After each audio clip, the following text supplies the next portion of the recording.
Matt, we're going to go ahead and kick this off. So I just asked you guys.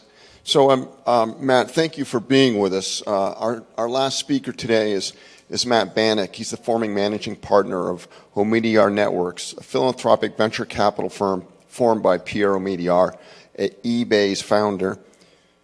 For 12 years, Matt led all aspects of the network and strategy and operations. Under his leadership, Meteor Network invested more than $1.2 billion in early-stage, for-profit, and social ventures, impacting tens of millions of lives and helping to build the impact investing sector. From 1999 to 2007, Matt was a member of eBay Inc.'s executive staff. He was president of PayPal and president of eBay International. Matt is currently teaches at the Graduate School of Business of Stanford University. Please welcome Matt Bannick.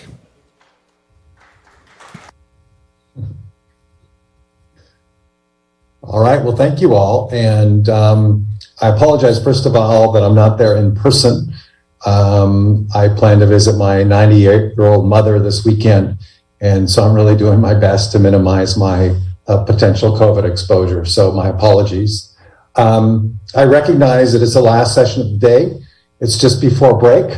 I suspect you've been through a few presentations. So what I'd like to do is share some slides, but also err on the side of getting to Q&A to make it hopefully a little more engaging for you all. So the topic today is innovation in business and philanthropy. And this is really innovation through my personal lens as an early person at eBay, and then leading philanthropy with Pierre Meteor.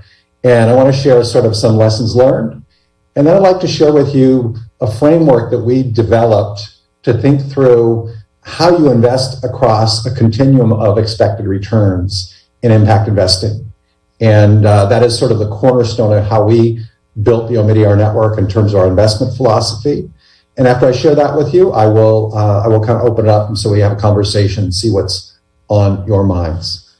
So quickly, by way of background, I've been blessed to have a pretty broad-based multi-sector experience, professional experience. I was a diplomat, American diplomat in Germany. Actually got there the day the wall came down. I was a banker in New York, McKinsey consultant both in Europe and in San Francisco.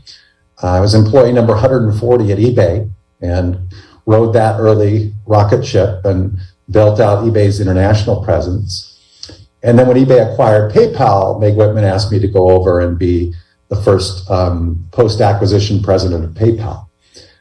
Then after 8 years at eBay, I was looking candidly to put kind of impact, social impact at the center of my activity. Even though eBay itself had a fabulous social impact, I wanted to pivot a little bit and focus the next phase of my career on having the centerpiece be really how can we have the biggest positive social impact. So I joined Pierre's philanthropy early on called the Meteor Network, and was there for, as it was mentioned, 12 years. And I've been teaching also the last 8-9 years at Stanford Business School, where I teach one course about early stage impact investing in emerging and frontier markets. And I teach another course on how you measure impact. You know, one of the interesting things about impact investing, everybody talks about impact investing. We spent a lot of time talking about returns and relatively less time talking about how to actually measure impact. So that's just by way of background. I was asked to share a few learnings about, hey, what was it like working so closely with Pierre Meteor, both at eBay and in the philanthropic world? And are there some common patterns and themes that emerge in terms of how he engaged in the world in such an innovative way? So here's just a few thoughts I pulled together. The first one is based on one of my early conversations with Pierre when I moved over from eBay PayPal over to Meteor Network. And I said, Pierre, as I dig into this, into philanthropy, I just want to know, have you talked to a lot of people in the philanthropic world and learned what worked well, what worked less well, and how has that guided your thinking? And he said, Matt, I've intentionally not talked to a lot of people, because sometimes when you talk to a lot of people, it begins to narrow your thought process. So I intentionally did not do that. And I think that's a kind of counterintuitive thinking that helped make Pierre help him continue to innovate. The second point is Pierre's very focused on values. And at eBay, we talked a lot about assuming that most people, most of the time, are generally good and generally capable. And that what we are doing at eBay is creating a platform for them to tap into their capabilities and build small businesses by selling on eBay. And a lot of people don't necessarily see the connection to Pierre's philanthropy, but for me, it was pretty clear because at Meteor Network, we are investing in organizations, for-profit, not-for-profit, that we felt would be able to have great social impact by empowering individuals. So there's that common thread, I think, that's really extremely important in the work. Technology. So early on at eBay, we were techno-optimists, if not techno-utopians. And I think a lot of us have evolved and are thinking about the internet and technology generally over the years. And that continues this notion that it could be used, it's a tool, it could be used for good or for bad. That continues to inform Pierre's philanthropic work as it did inform his work at eBay and PayPal. The next point about rigor in philanthropy.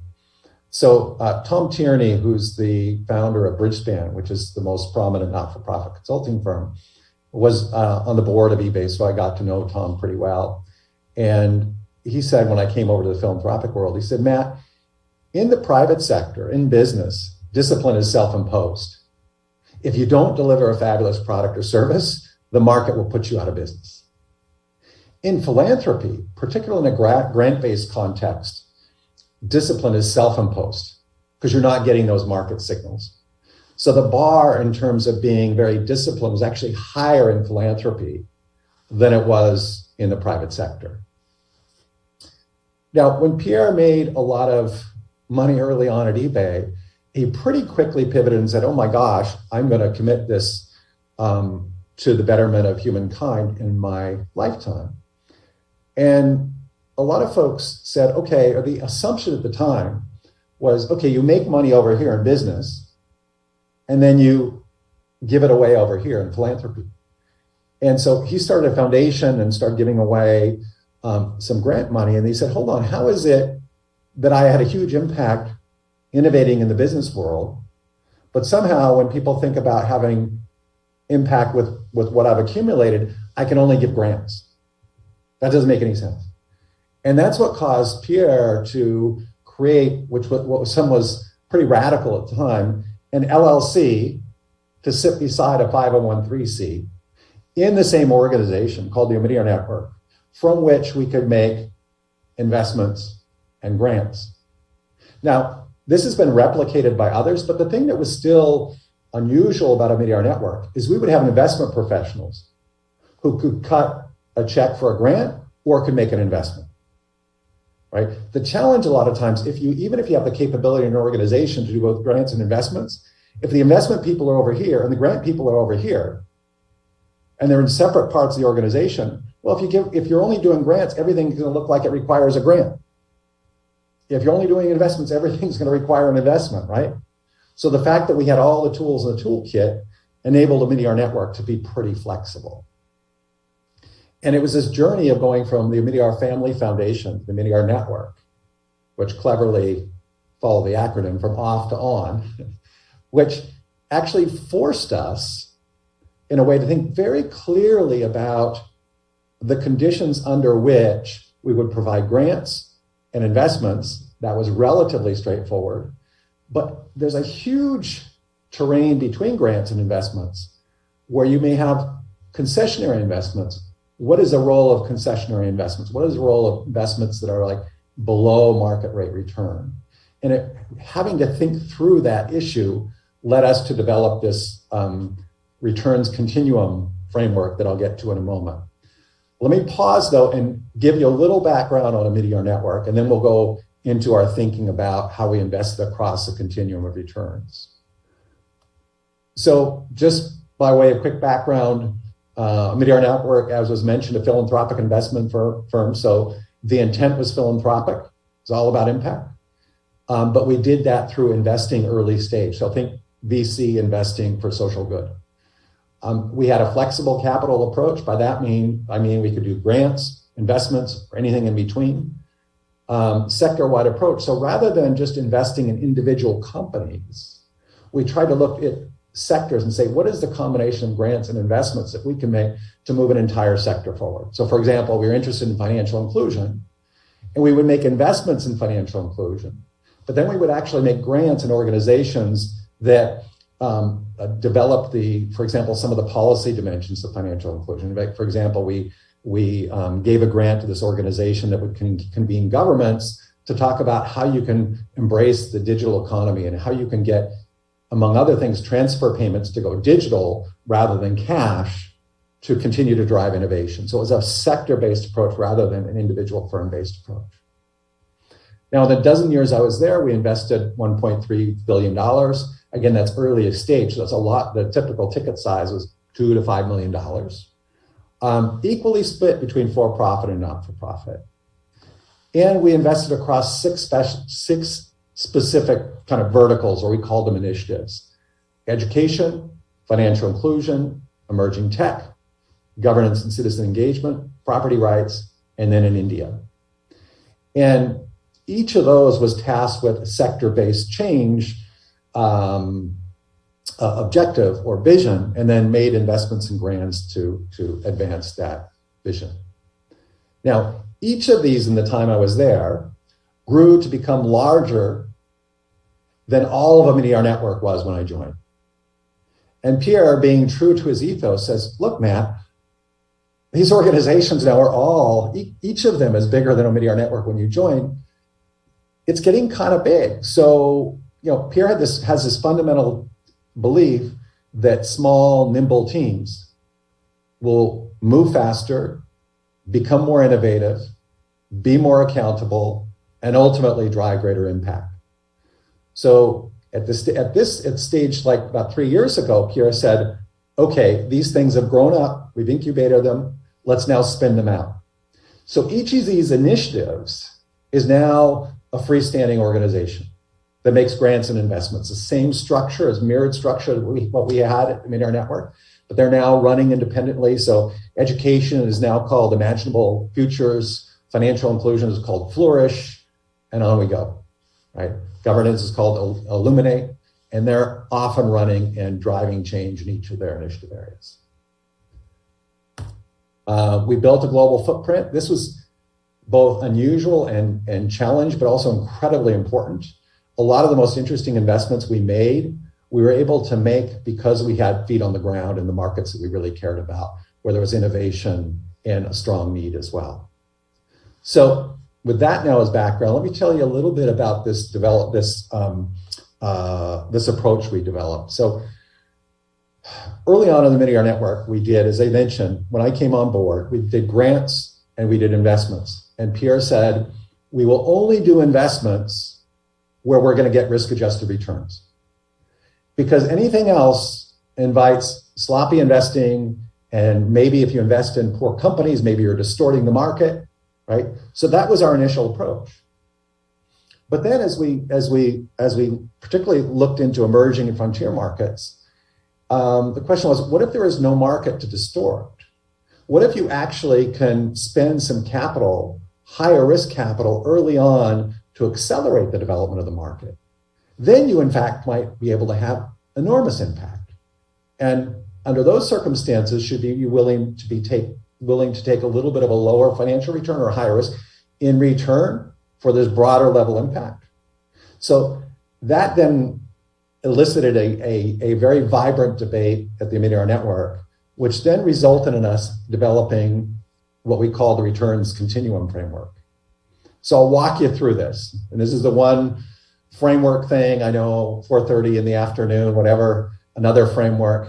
But I'll walk you through this and then actually make a couple comments of just a few examples, and then we'll open it up. So we basically said, okay, there's a continuum of investments we make.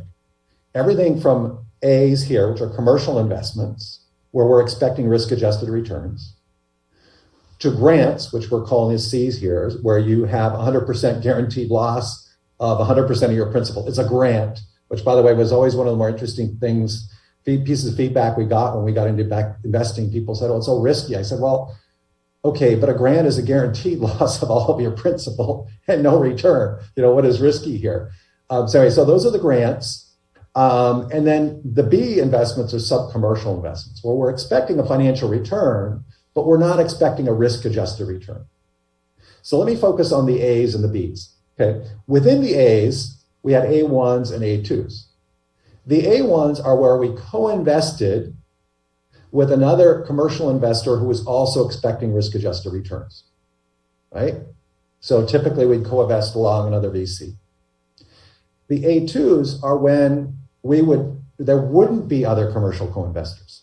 This is typically in emerging markets where, because we had local networks and local knowledge, we felt that there was mispriced risk, and we could go in. Others would shy away from those markets and specific opportunities. We would go in. We felt we could price risk more effectively and say, "Okay, we're going to make these investments."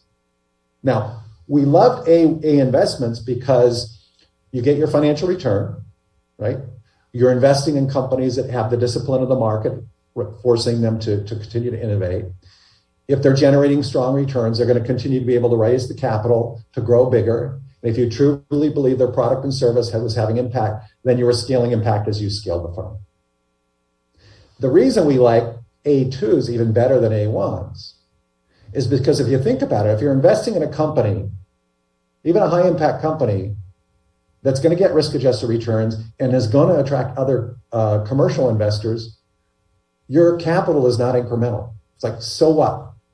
Somebody else would have invested in it. So your capital actually truly is not catalytic in that sense. Now, of course, then you say, okay, but are there other ways where you can add value where the other investor wouldn't? But typically, in cases A1s, they were great. We would invest in there when we thought we could add value from a non-capital perspective. But the A2s are really the sweet spot, because without us investing, they wouldn't get the capital required to build a business. Now, Bs, the B1s and B2s, the only distinction there is the return, with the B1s being positive, absolute, but not risk-adjusted returns, and B2s being preservation of capital, so very low returns. So when we looked at this continuum and focus on the A's and B's and say, okay, here's where I'll talk about this debate that those of you who are in the impact investing realm have undoubtedly heard.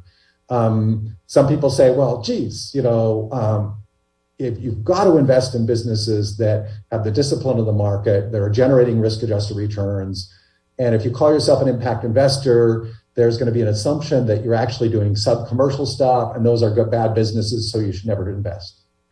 Now, people who are investing in the B's say, well, all that A investment, that's going to happen anyway, right? So you're really not doing anything to create value beyond what would have been created anyway.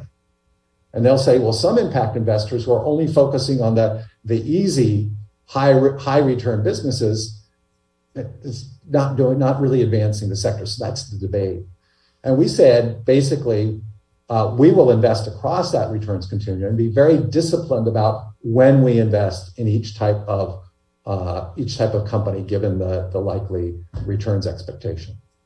So all of these investments, we expected every investment we make to have a direct impact. In other words, that the product or service they're offering was inherently having a positive impact on society. We also assumed that the A investments are going to drive innovation because you're scaling something up and you will get competition will drive innovation. And then we said, okay, under what conditions would we invest in the Bs? And we really said we typically would stay away from the Bs because of the risk of sloppy investing and potentially distorting a market. But there were 3 specific conditions under which we would invest in sub-commercial investments. And these were the following. It was really when we thought that sub-commercial investment can have what we call market impact. And there were 3 types of market impact. When the business could pioneer a new model for a new business for a new market, so create an entire new market for social change. When a business could provide industry infrastructure, or when a business can influence policy in a very positive and impactful way. So just walk you through one example in each of these. So in the Bay Area, D-Lite is particularly well known in the Bay Area because it emerged from a Stanford business plan competition.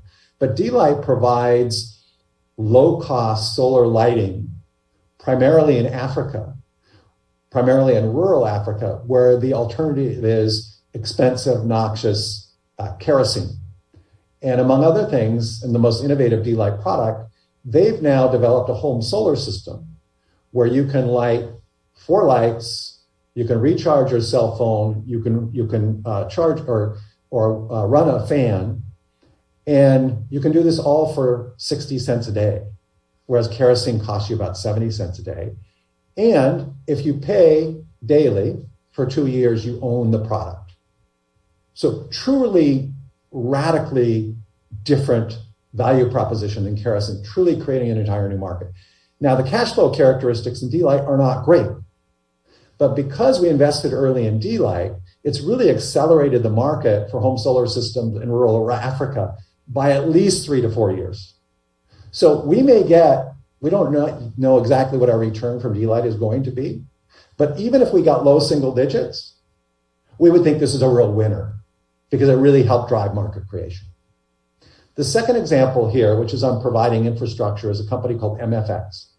Now, MFX, we knew going in that would be probably low single-digit returns.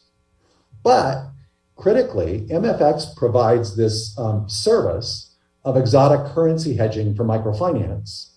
So they enable, this service didn't exist, they've enabled more than $2 billion of currency hedging, and therefore $2 billion of microfinance loans in countries with currencies that are very difficult to hedge. So again, we may get low single digits for MFX, but they're creating an entire new market for exotic currency hedging, and they're enabling the hedging of billions of dollars of activity. A third example here on the policy front is Bridge Academies. So Bridge Academies offers high quality, low cost education to the poor in Africa and parts of India. So parts of Africa, parts of India. And they have a thriving operation in Kenya where they own and operate schools. They also now have a public-private partnership in Liberia and in Lagos State in Nigeria. And not only are they providing exceptional quality of education in the markets that they serve, but they've also engendered this really important debate around what is the role of private sector in providing radically improved quality of education for the poor in Africa and India. And by the way, the stakes couldn't be higher. By 2050, half of the world's school children will be in Africa. And how well we educate the world's school children, half of whom are going to be in Africa, is critical to the future of the globe. So Bridge has kind of historically had a really challenging business model, very capital intensive. And you're serving a low income customer base. We don't know what our returns are going to be yet. But even if we get low single digits, from an impact perspective, that's a winner. So hopefully those examples would illustrate to you the conditions under which one might loosen the financial constraints, if you will, in service to higher level of impact. So with that, Zaki, I think I will just open it up and see what questions and comments folks might have. May I ask a question? Please. Measure the impact that you have with the investment that you have decided on, because that's a major topic for a lot of investors who say, okay, we would like to have an investment, impact investment, but we are sure it's not the same profitability, but we want to know how much impact we have. How do you measure that? Well, I wish you could take my class at Stanford now. No way, come to Germany. No, it's difficult, right? This is one of the impediments. But there are a whole host of ways. It really depends upon the sector. So like if you're investing in the environment and you're trying to alleviate greenhouse gas emissions, that's a very clear metric, tons of carbon, right? If you're investing in healthcare and you're doing investments that will extend people's lives, there's something called disability adjusted life years. That's a common metric. You can say, okay, that's something. There's a really interesting innovation by TPG, the TPG Rise Fund. I don't know how many are familiar with the TPG Rise Fund. They've tried to create what they call an impact multiple of money, where they use RCT studies and meta-analysis to try and understand the economic value of the products and services that their investments generate. And then they compare that economic value based on growth projections to their investment.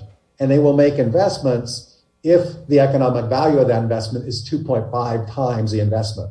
And by the way, if the investments meet their returns hurdles as well. Now, when you get into stuff like education, it becomes a little more challenging to make your to measure impact. Or, we worked in government transparency. How do you measure government transparency and accountability? So it's really measurement is specific to the investment and specific to the sector in which you invest. Typically, there are some off-the-shelf metrics, and there are some people out there that do a pretty good job of helping you actually estimate the impact that you can have. But it continues to be, so there's something called the Global Impact Investing Network. They continue in their surveys, people continue to say impact measurement is the single biggest thing holding the sector back. So you're right to focus on it. I think there are things that can be done, but I think there's a heck of a lot more that needs to be done to help accelerate the market and overcome that hurdle.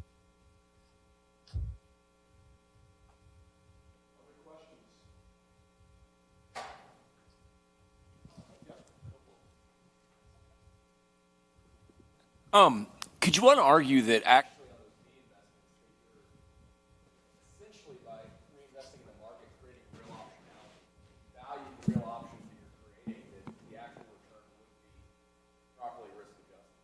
There's an argument to be made along with it. I'm sorry, the microphone cut out on me. I just didn't hear the question. I'm sorry. Okay. Got to hold it. Okay. There. Can you hear me? Yeah, got it. Oh, let me try this one. Yeah, this thing. Okay, better. No, I said, is there an argument to be made that by having market impact on those B investments that you're essentially creating real options? And if you valued the real options that are being created, that the actual return that you're receiving on these is risk-adjusted proper if you really account for the optionality and the potential value of that optionality by making those investments. In terms of the optionality created by other investment opportunities you see and the financial upside inherent. Exactly, yeah. If you further develop the market, you're basically creating potential future investments that might be very lucrative. And so if you valued that option, one could argue that your returns are actually not low single digits. If you value the option correctly, you might say, look, this is a proper risk-adjusted return. Absolutely. And a good example of that is in financial inclusion, where some of our investments that may be lower than below market rates of return enable us to continue to build a network and be known as investor in financial inclusion in the markets we're interested in. And so we're more likely to get into those investments, which are competitive because they're compelling from a returns perspective. So you're absolutely right.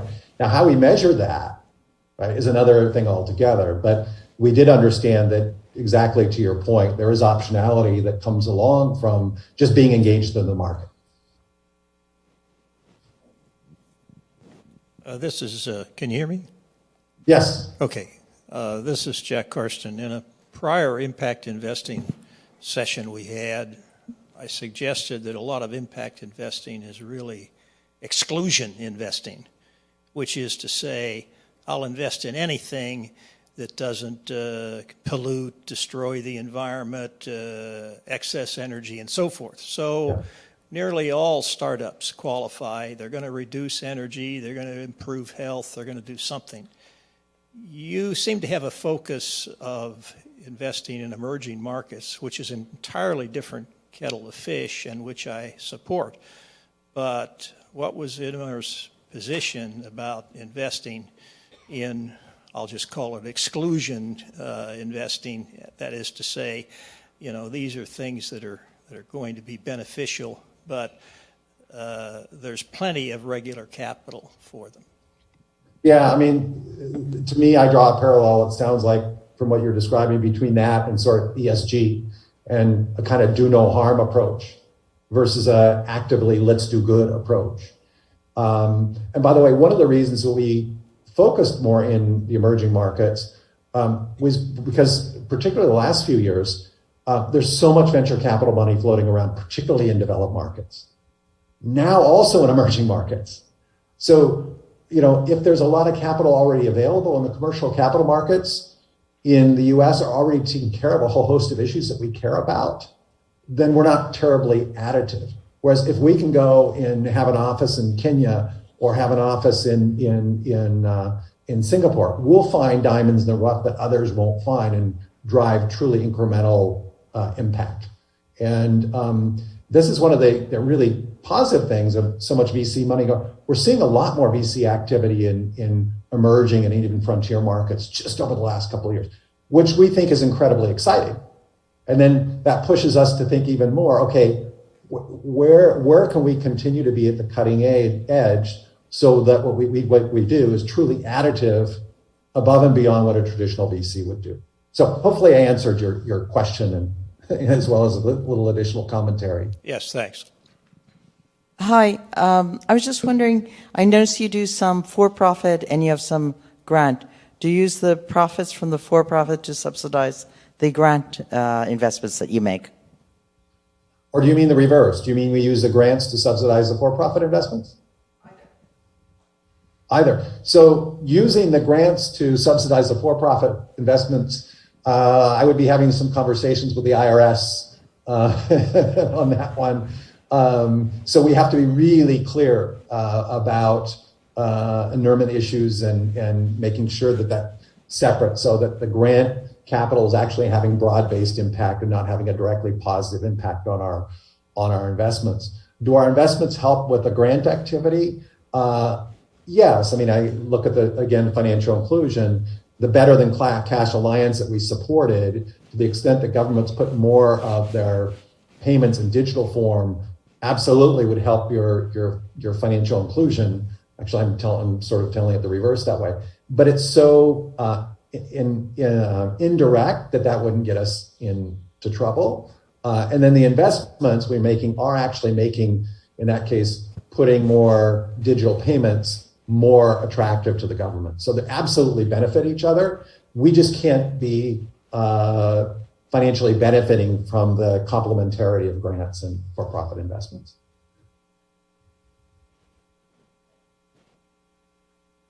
Other questions for Matt?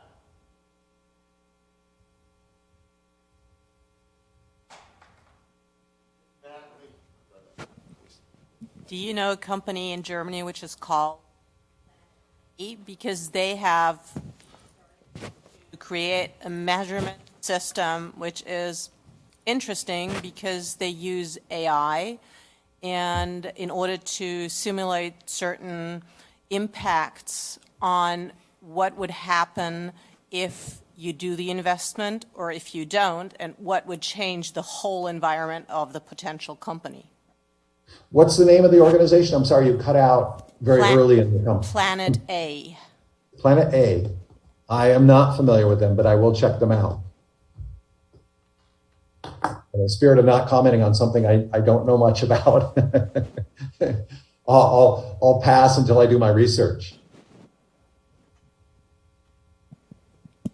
Any other questions?